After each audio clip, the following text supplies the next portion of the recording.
Welcome to part 2 of our 3-part botnet adventure. I'm Corey. In our last video, I showed you how an evil bot herder creates a botnet from scratch. This video shows botnet attacks, and part 3 will show you how to defend against bots. Some folks say a botnet is the Swiss Army knife of online crime. Why? Well, let's watch our made-up bot herder, Spike, whip out some of his Swiss Army blades. You'll see why a botnet is the ultimate blended threat.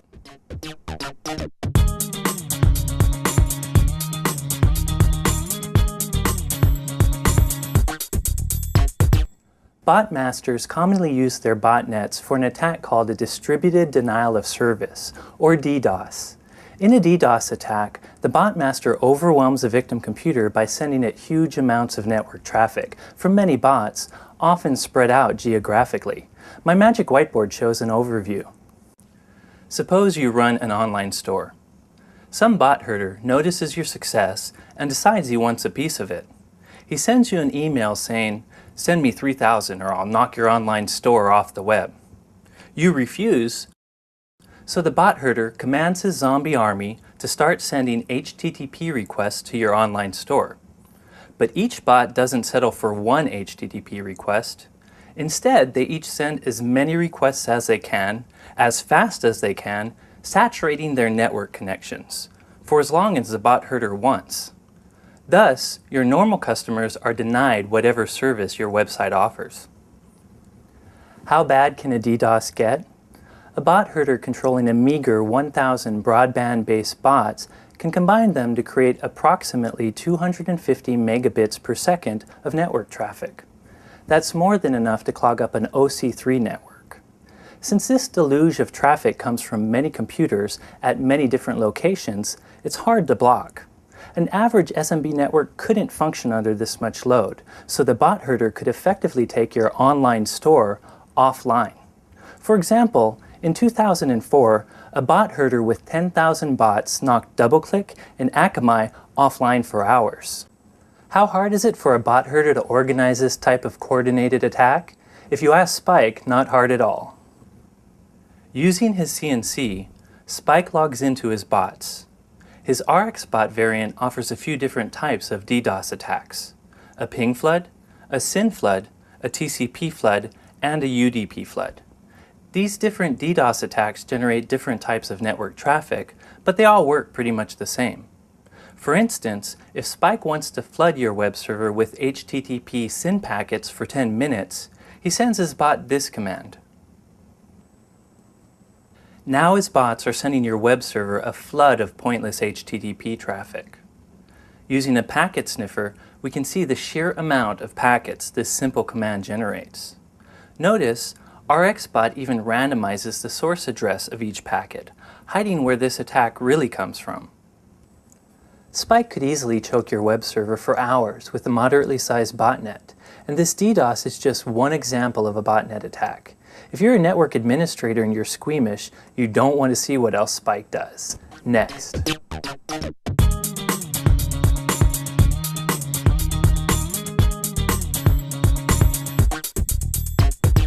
We've looked at bots attacking you, but what if a computer on your network is a bot? What could Spike do to your zombied computer directly? In short, anything you can imagine, and a lot you probably haven't imagined. For example, bot herders can turn a bot-infected computer into a file server that hosts illegal, pirated software. Or Spike could transform your PC into a web server that masquerades as a legit banking site. He can even enable network services that give him command line control of your PC. Let's see how Spike does that. He begins with a service called rlogin. Rlogin is very similar to Telnet. It enables a bot herder to connect to a remote computer and send commands. Since rlogin is built into RxBot, Spike can easily start an rlogin server on any of his bots. First, he starts a private chat with the one bot he wants to command. He could turn on the rlogin server for all his bots at once, but he only wants to control one for now. so he sends that bot a command to turn on its rlogin server. There, the bot replies telling Spike its IP, username, and rlogin port. To connect to the bot's rlogin server, Spike needs an rlogin client. PuTTY is a universal client that supports several services including rlogin. It's free, so that's what Spike uses. In PuTTY, Spike chooses rlogin connection. He enters the bot's IP and rlogin port. Then he enters the rlogin username and clicks connect. There we go. Spike has command prompt access to his bot. The level of control he has over this specific bot depends upon which exploit RxBot used to infect this computer. Using the whoami command, Spike sees that he has full administrator access to this PC. He can do anything he wants. For instance, he can change the administrator password so that he can access the computer and its real owner cannot. Youch! If one of your computers gets infected with the bot, its master could have full control of that machine. Could it get worse? Sure. Spike can also watch everything you do. He'll show you how next.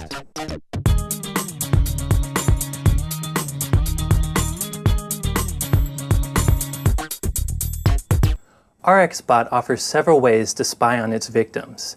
It can keylog, packet sniff, capture screenshots, and if the victim runs a webcam, even capture audio and video. Let's watch Spike try a few of these spying features. Here's the keylogger. To keep things simple, Spike only logs the keystrokes of one bot for now. After opening a private chat with that bot, he sends it this command. Now this bot will report all its keystrokes to Spike's CNC channel. Let's switch to the victim's perspective. Sarah, a receptionist, is transcribing notes and Word from some meeting. Bored, she decides to check her Gmail account to see if her boyfriend has sent any funny YouTube videos.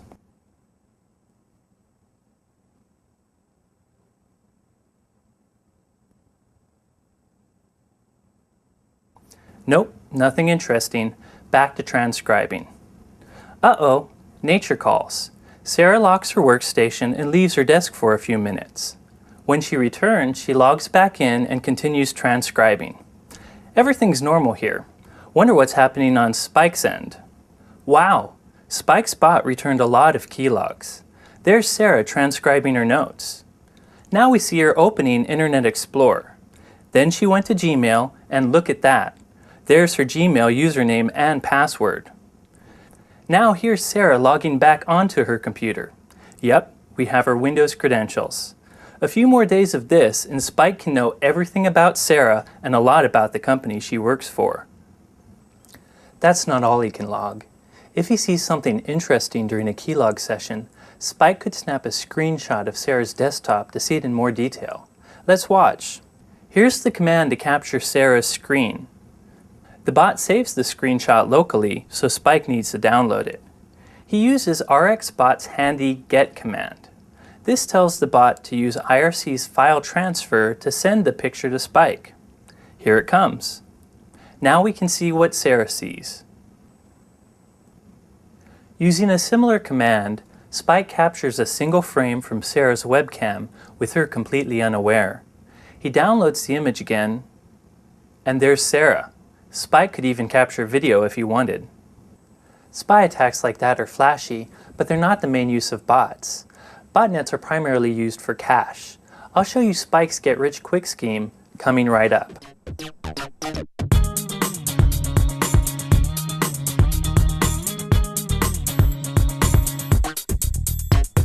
Besides all the nasty stuff you've seen so far, RxBot also allows Spike to install anything he wants on his bot's machines. It also provides a convenient way for him to upgrade his bots to the latest and greatest version. Watch how these two features work.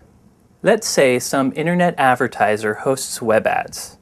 If you posted the link that a person clicks on to get to the ad, you get a few cents for every click.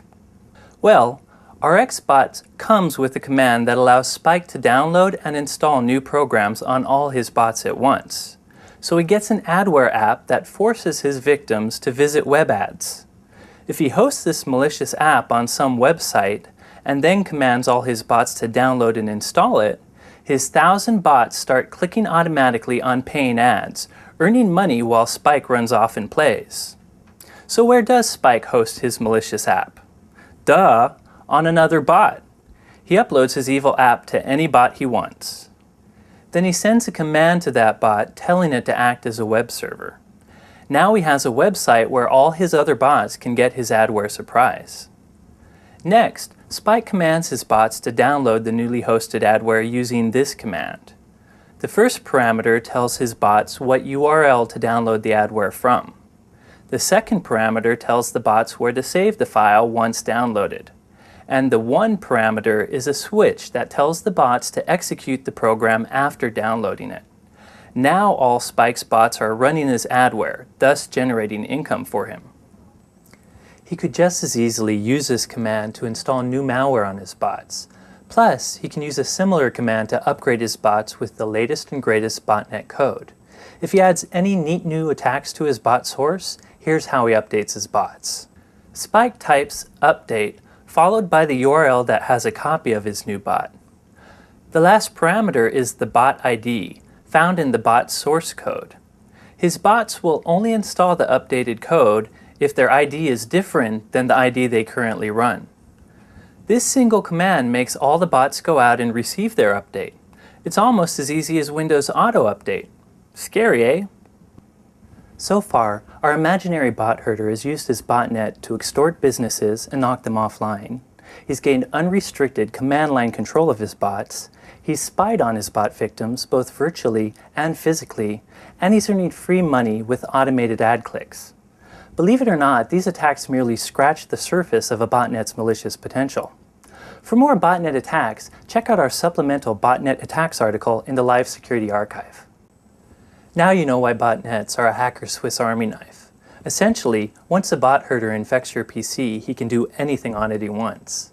Multiply this potential by thousands and thousands of bots, and you have one insanely scary threat lurking in the shadowy corners of the internet. But don't panic. In part 3 of this malware analysis series on botnets, I'll show you how to detect this threat and protect against it. Don't miss our next video.